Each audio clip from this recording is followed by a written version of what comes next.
여러분 영화 좋아하세요? 네. 명절 하면 영화죠. 네.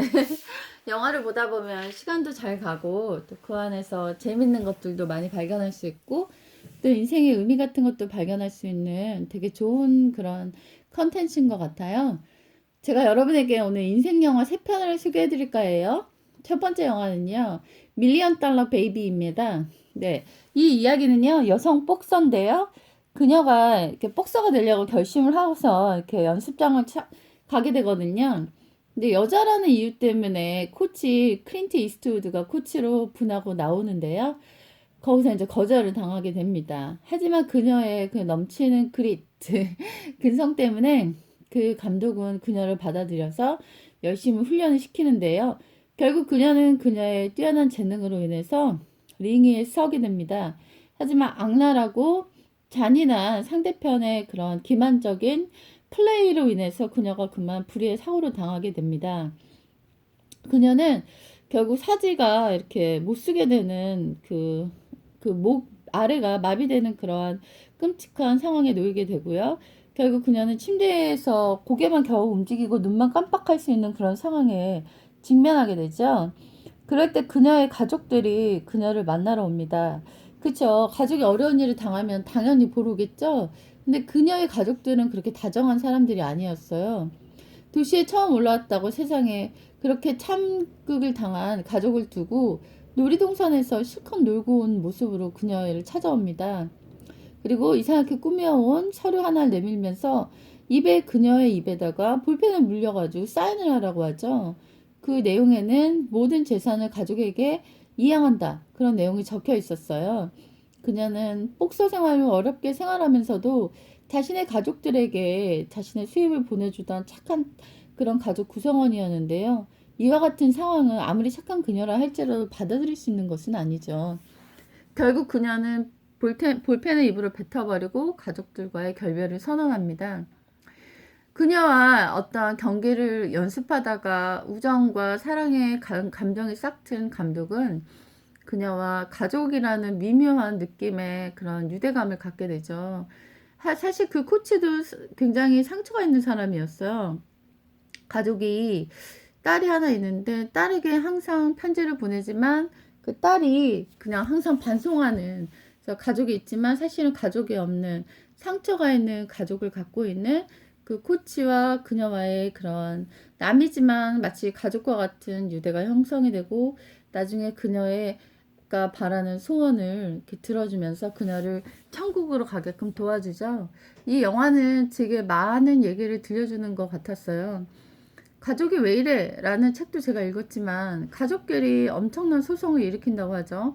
재산권 때문에 여러 가지 문제 때문에 가족 내에서 일어나는 분란들이 굉장히 많은데요. 피로 묶여진 가족이 과연 진정한 가족일까라는 질문을 주는 그런 영화였어요. 그러면서 많은 것들이 생각 속에 차오르면서 스스로에게 말을 할 수 있는 그런 좋은 영화였는데요. 이 영화가 슬프게도 실화를 바탕으로 해서 만들어졌다고 해요. 여러분이 밀리언 달러 베이비 영화를 보다 보면은 많은 가족에 대한 얘기들이 스스로에게 이렇게 질문이 들려져 오는 것을 느끼실 수 있을 것 같아요. 제 첫 번째 인생 영화였고요. 두 번째는요. 제가 좋아하는 영화 중에 타인의 삶이라는 영화를 좋아합니다. 그 사람의 직업은 이렇게 도청하는 것이 직업이었어요. 그래서 사회적으로 어떤 타겟이 될 수 있는 사람의 집에 들어가서 도청 장치를 이렇게 모르게 장착해 놓고 그 사람들의 말과 행동 그런 것들을 면밀히 이렇게 도청하면서 그 사람들이 결격 사유가 발견됐을 때는 경찰에 신고해서 그들을 체포해서 감옥에 갖추는 그런 좀 사실 바람직하지 않은 직업을 그는 갖고 있었습니다. 근데 그가 우연히 듣게 된 그 사람들의 도청의 그 사람의 삶들은 예술가였거든요. 그래서 작가였고 또 음악하는 사람들이었고 그런 사람들이었는데 그가 이제 도청을 하다가 그들의 삶에 이제 감화가 되는 것이죠. 왜냐하면 작가나 순수학문을 연구하는 사람이나 아니면 예술가들은 조금 더 이렇게 세속적이거나 그런 건 아닌 것 같거든요. 그래서 그런 사람들의 삶을 그가 들음으로 인해서 막 음악이 연주되거나 이런 걸 들으면서 막 눈물을 흘리기도 하고 그러면서 자신이 하는 직업에 대한 회의를 갖게 되고, 나중에는 그 사람들을 덮치고 체포하려는 경찰의 그런 것을 방해하는, 오히려 도와주는 그런 일을 하게 되고, 나중에는 이 사람의 도움으로 그 작가는 목숨을 유지하게 되는 상황에 이르게 됩니다.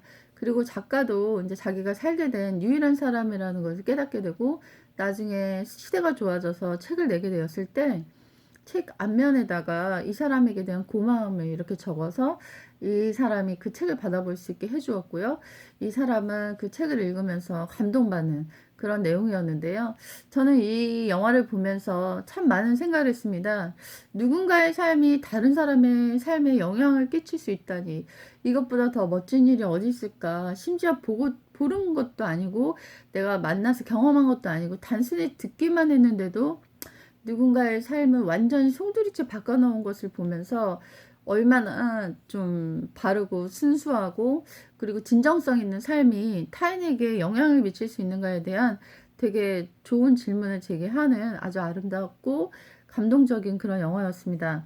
여러분도 여러 가지 영화 취향이 있으시겠지만 저처럼 약간 의미 있고 그런 걸 좋아하는 분이시라면 꼭 한번 도전을 해보시라고 말씀드릴게요. 영화 꼭 시청해 보시고 여러분에게 좋은 들었던 그런 감정들을 한번 느껴보시길 바랄게요. 그리고 제가 이제 가장 좋아하는 영화 체리 향기입니다. 네, 체리 향기 많이 유명한 영화이고 사람들이 많이 봤을 거라고 생각하는데요. 영화 내용은 이제 자살을 결심한 남자가 차를 몰고 가면서 자기가 자살했을 때 자기의 몸을 흙으로 묻어줄 사람을 찾고 다니는 그런 여정인데요. 사람들은 그렇게 좋지 않은 일에 가담하고 싶지 않다라고 하면서 얘기를 들을 때마다 이렇게 도망을 가거든요. 근데 아무도 말리질 않아요. 왜 자살하려고 하는 거냐. 인생은 살만한 가치가 있다 하면서 이 사람의 마음을 이렇게 돌리려고 노력을 하지 않아요. 근데 그 사람이 이제 우연히 어떤 할아버지에게 그런 부탁을 하게 되었고, 할아버지는 자신의 옛날 이야기를 들려주면서 자기도 자살하려고 했었다.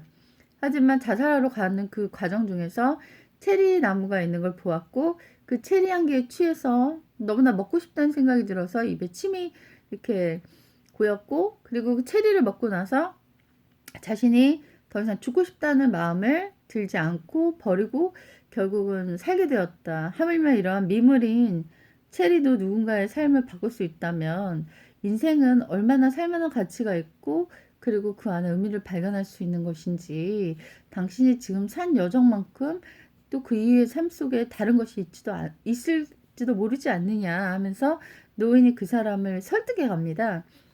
그 남자는 매일매일 그 노인을 찾아가요. 근데 저는 이제 중요하게 본 것은 그 남자가 과연 왜 그 할아버지를 매일 찾아갔을까 하는 것입니다. 그것은 그 남자의 마음속에도 누군가 날 잡아주었으면, 누군가 나를 설득해 주었으면 하는 마음이 있지 않았을까요? 사실 사람이 죽고 나서 내게 흙을 묻어주고 안 묻어주고는 그렇게 중요한 게 아니잖아요. 왜냐하면 나는 이미 끝난 건데, 그렇잖아요?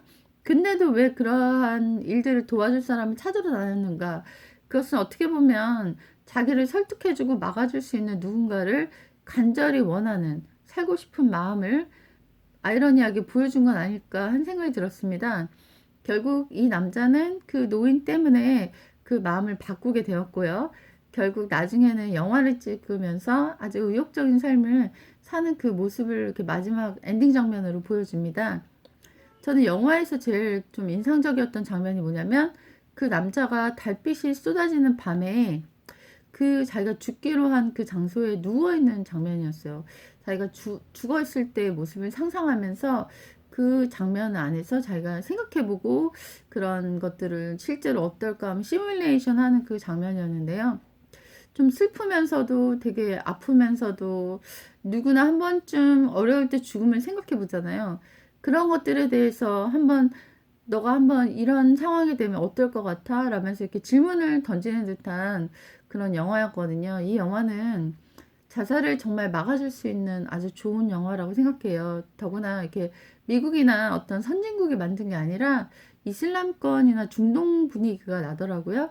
그쪽에서 의미 있게 만들어진 영화, 그들의 문화나 그들의 외모나 느낌까지도 느껴지는 그 영화를 보았을 때 좀 많은 되게 감동과 좀 색다른 느낌 이런 것들을 많이 느낄 수 있었습니다. 그래서 저는 사람들이 인생 영화가 뭐예요? 라고 물어보면 항상 체리 향기를 1등으로 뽑습니다. 근데 제가 그 영화를 사실 제가 이렇게 구해서 본 게 아니고요. 지나가다 우연히 그 도서관에서 영화 상영 토요일 2시 그래서 심심해가지고 그냥 들어갔는데 큰 그런 모니터에서 보면은 영화가 재밌잖아요.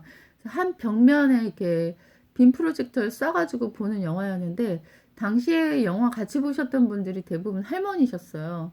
근데 그 할머니들 틈바구니에 앉아서 제가 영화를 본 유일한 좀 젊은 층에 드는 사람이었던 것 같은데요. 그런 의미 있고 사실 좋은 영화들에 관심 있는 세대가 좀 젊은 분들은 아닌 것 같아요. 왜냐면 죽음이 나랑은 별로 상관이 없다.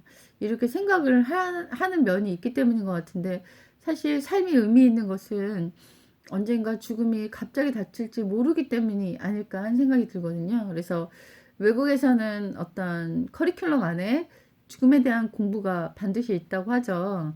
우리나라는 죽음에 대한 얘기를 하거나 글을 쓰면 재수없다. 그런 얘기 왜 하냐 말하면서 이런 얘기를 많이 듣곤 하는데요.